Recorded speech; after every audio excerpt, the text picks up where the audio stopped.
لوگ اکثر ایک اشکال کرتے ہیں کہ مولانا لوگ، علماء لوگ 2 نمبر بھی تو ہوتے ہیں، فلاں مولانا کرپشن میں پکڑا گیا، فلاں مولانا بدعتیں کرتا ہے، فلاں مولانا قبروں پہ جا کے قبر پرستی کرتا ہے، فلاں مولانا پیر پرستی میں مریدوں کو سجدہ کرواتا ہے، فلاں مولانا کہتا ہے کہ اللہ کے رسول سے مدد مانگو، اللہ سے مدد بھی مانگ سکتے ہو، اللہ کے رسول سے بھی مدد مانگ سکتے ہو، فلاں بابے سے بھی مانگ سکتے ہو.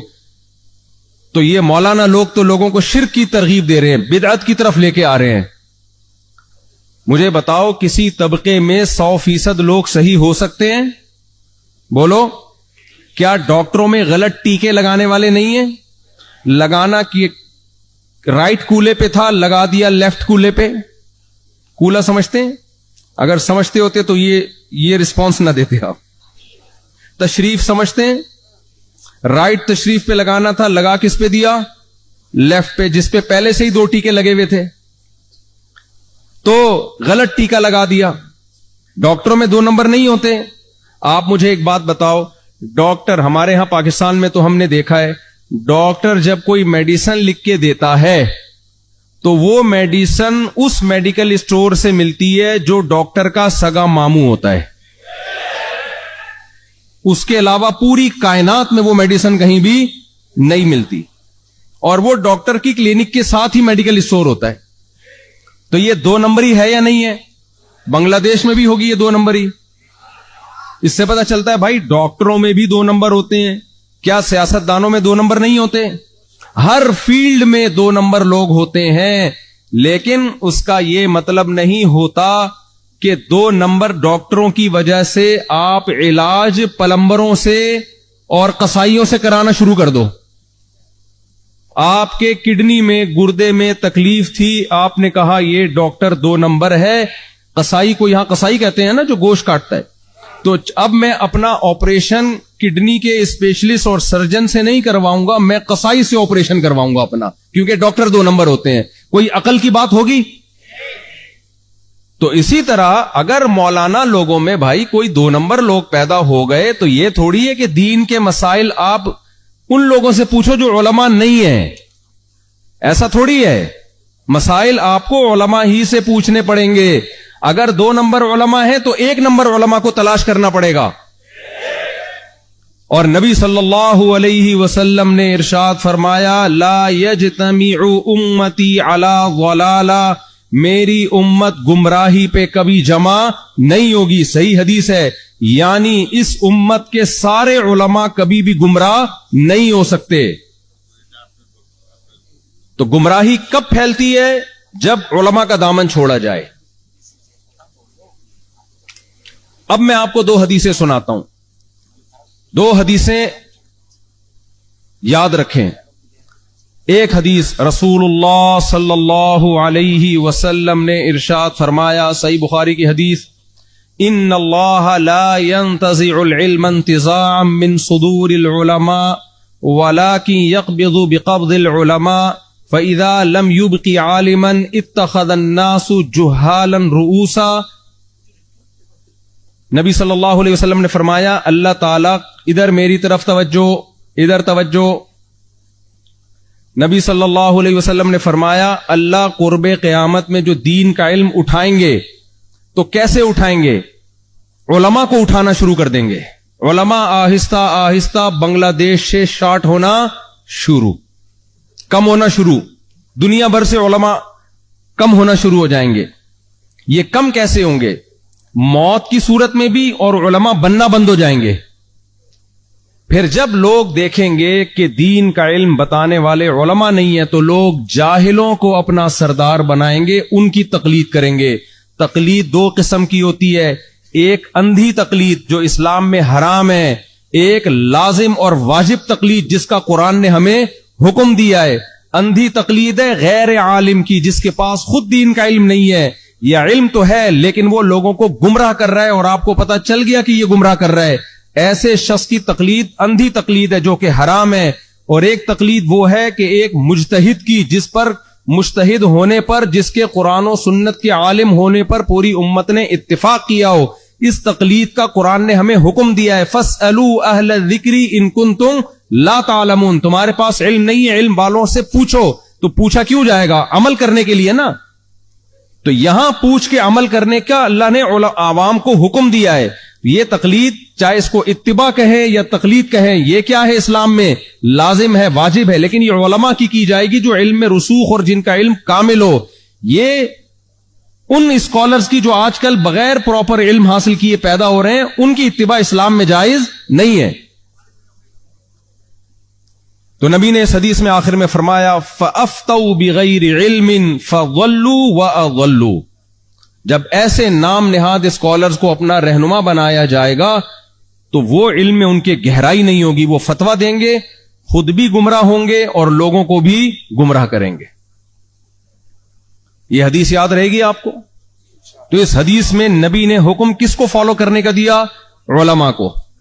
دوسری حدیث، آپ کہہ سکتے ہیں نہیں جی میں علماء کو فالو نہیں کروں گا، میں قرآن حدیث کو فالو کروں گا.